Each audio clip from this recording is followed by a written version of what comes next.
कि हम जानते हैं,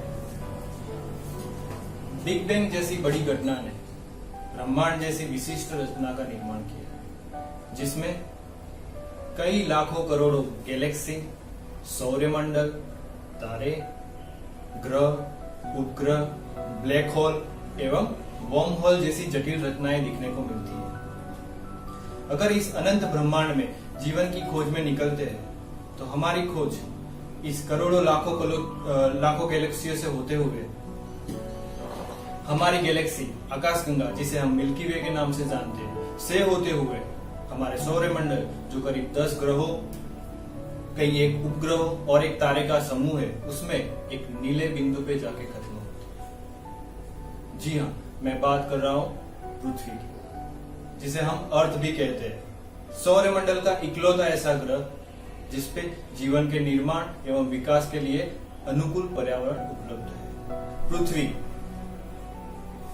जो अपनी धरी पे 24 घंटे में एक परिभ्रमण पूर्ण करती है और सूरज की ओर को 365 दिन में एक परिक्रमा पूर्ण करती है। पृथ्वी की इस परिक्रमा के दायरे को हैबिटेबल जोन के नाम से भी जाना जाता है, जो बहुत ही जरूरी है पृथ्वी पे जीवन की निर्माण एवं विकास के लिए, जरूरी पर्यावरण के विकास के लिए, और जो आज की हमारी चर्चा का विषय भी है। तो यात्रा को आगे बढ़ाते हैं। मैं हूं यज्ञेश, स्वागत करता हूं आज के मेरे विषय की चर्चा में, जो है हमारा पर्यावरण, अवर एनवायरमेंट। विषय की चर्चा की शुरुआत 2 सरल प्रश्नों से करेंगे। What is the environment? पर्यावरण क्या है? Why we study the environment? पर्यावरण का अभ्यास क्यों जरूरी है?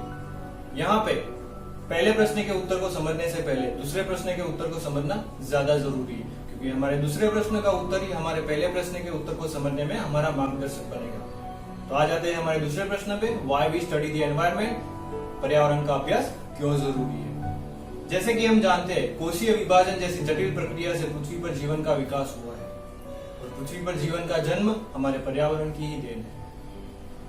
हम कह सकते हैं कि समय के साथ होने वाली विकास की इस क्रमबद्ध प्रक्रिया में अपनी जरूरतों के अनुसार इंसान में शारीरिक एवं मानसिक स्वरूपों पे अनेक बदलाव आए हैं, जिसे हम मानवीय संस्कृति का विकास भी कह सकते हैं, जिसने अपनी बुद्धि से पृथ्वी पर कई सारी प्रवृत्तियां, जैसे कि construction, urbanisation, industrialisation, power plant development, mineral extraction, transportation, weapon development जैसी बहुत सारी प्रवृत्तियों को प्रोत्साहन दिया है।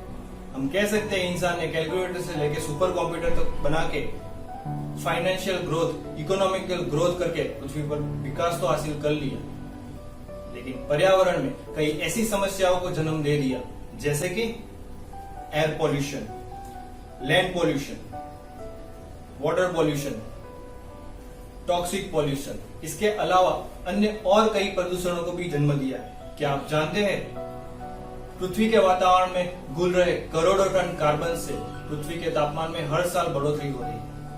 हमारे महासागरों में पानी का स्तर हर साल बढ़ रहा है। जो जंगल पहले 6 बिलियन हेक्टेयर्स में मौजूद थे, अभी वो 3 बिलियन हेक्टेयर्स में ही रह गए। अगर ऐसा ही चलता रहा तो हम हमारे पर्यावरण को इतना प्रदूषित कर देंगे कि पृथ्वी पर जीवन की संभावना नहीवत रह जाएगी। यही कारणों के प्रति लोगों में जागरूकता एवं पर्यावरण के प्रति हमारे सम्मान को प्रकट करने के लिए हमें और हमारी आने वाली नस्लों को पर्यावरण का ज्ञान प्राप्त करना बहुत ही जरूरी है।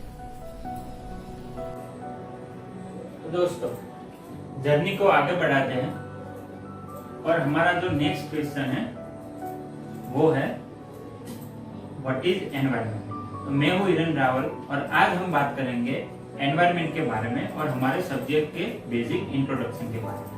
तो अगर हम डेफिनेशन की बात करें तो environment is defined as the everything surrounding earth that help to make life possible on the earth. उसका मतलब है कि हमें जो सरवाइव करने के लिए जो भी चीज की आवश्यकता है वो है एनवायरनमेंट। ठीक है, तो एनवायरनमेंट को हम 4 स्फीयर में कंसीडर कर सकते हैं।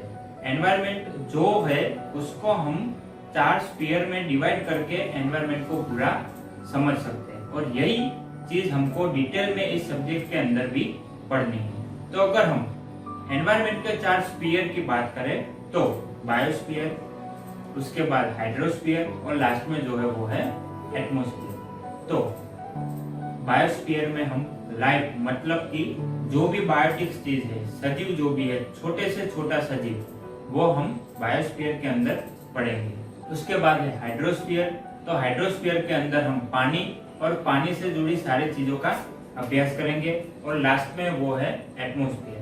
तो एटमॉस्फेयर के अंदर हम उसके 4 लेयर, टेम्परेचर कैसे प्रोड्यूस होता है वो, और चारों लेयर के अंदर क्या क्या चीज है उसका हम अभ्यास करेंगे। उसके बाद अगर हम हमारा जो नेक्स्ट टॉपिक है उसकी बात करें तो वो है एनर्जी। तो एनर्जी के अंदर अभी सबसे ज्यादा जो यूज होता है वो है पेट्रोलियम। ठीक है, पेट्रोलियम और petroleum gases.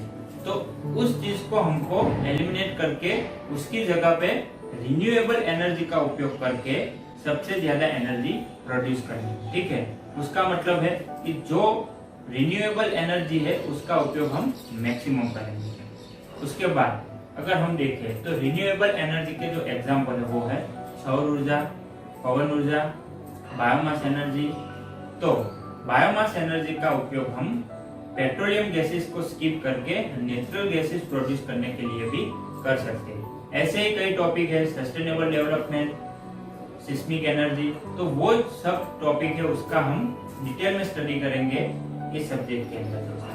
Thank you very much.